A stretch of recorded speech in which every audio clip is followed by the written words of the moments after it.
これが重要ですね。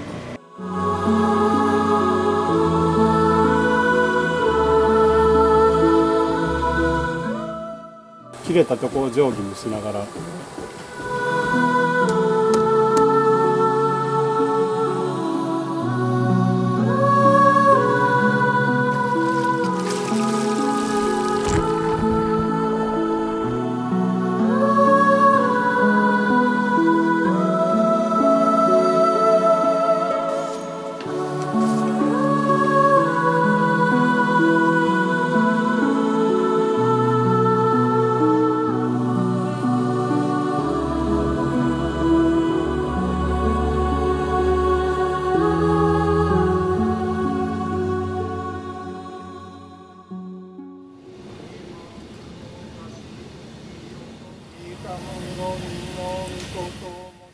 水を張った水田の前です。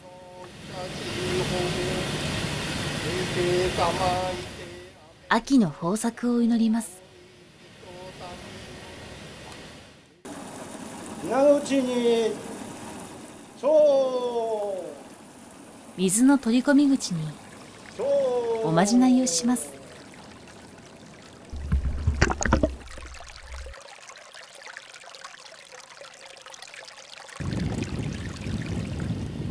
日照りにも水害にも合わず、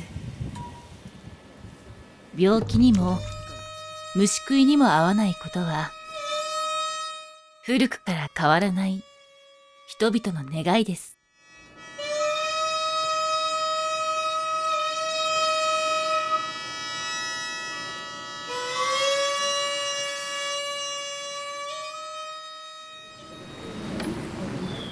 その頃、神社では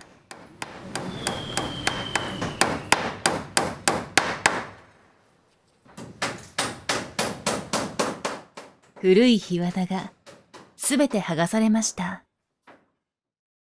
下地ですね、の字っていう状態ですね。このの字を調整しているところですね。古いやつをはぐって悪いやつを取っ払って新しいの字でずっと補修していくっていう作業やね。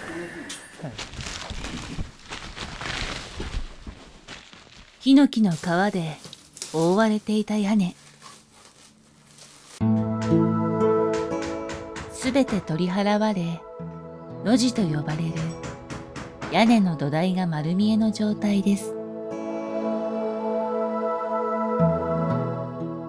前の露地は結構ぐにゃぐにゃになってたんで、そう取る方が書きやすいんで。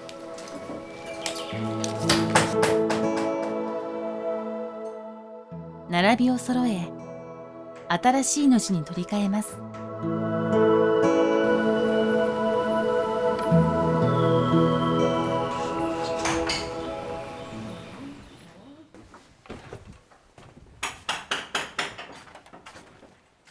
露地の作業が終わると、いよいよ屋根の作り込みに入ります。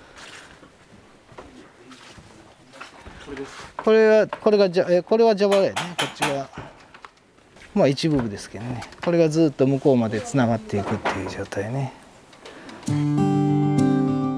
蛇腹とはこの部分、一番下の部分です。一番下で目立つというだけでなく、今後の屋根の作業にとって重要な部分です。この上にまた檜皮を張っていくんですけど、これの通りが悪かったら檜皮も一緒に悪くなるんで、これが重要ですね。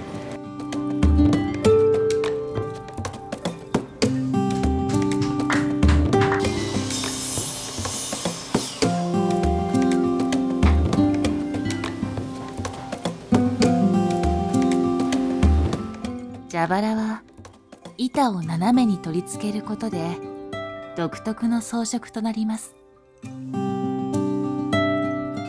取り付けはまず型を作ります。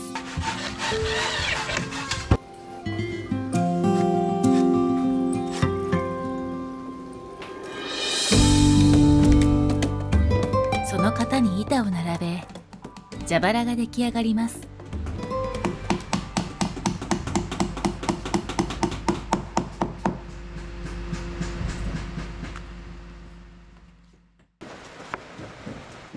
おや？蛇腹に何か当てています。ずれてきたりして起きてきてしまうとギザギザが少しになってしまうんで、それを合わすためにこれで測ってます。一枚一枚斜めの角度を確かめ微調整しながら取り付けます。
いよいよ檜皮の登場です。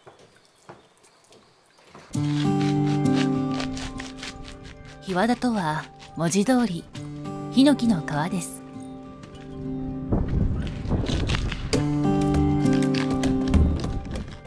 このヒノキの皮を何十万枚も屋根に吹いていくのです。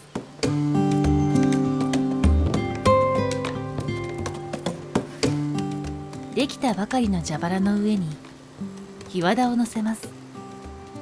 これが順番にこう上へ重なっていってお宮さんで見えてる軒付けのところが出来上がっていくって感じでね、厚みがずっと上がっていく。軒とはこの部分です。分厚い軒は屋根に気品と美しさを与える大切な部分です。7寸ぐらいから手のひらいっぱいぐらいかな、こういうぐらいかな。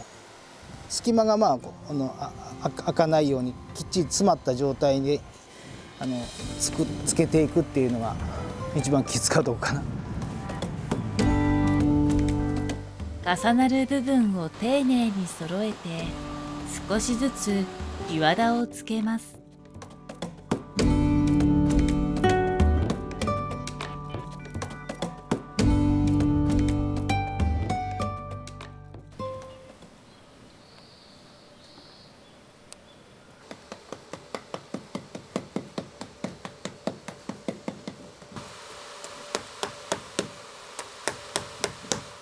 軒が厚くなりました。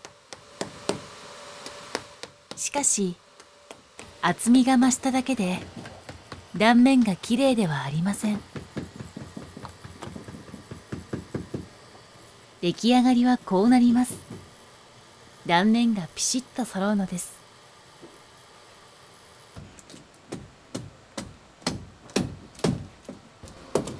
断面を揃える作業です。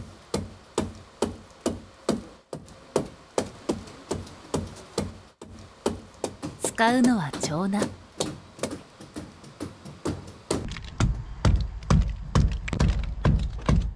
この道具だけで断面を作ります。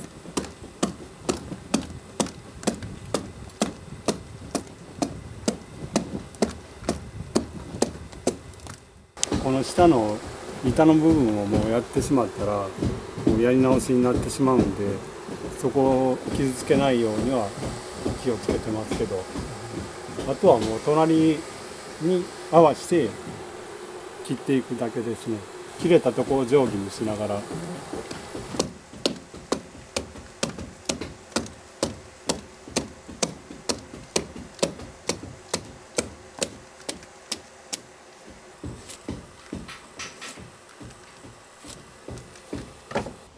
おや、芦田さん、作業をやめてしまいました。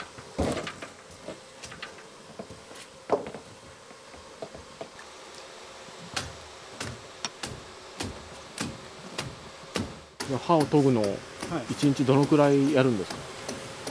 1日に3、4回は、研ぎますね。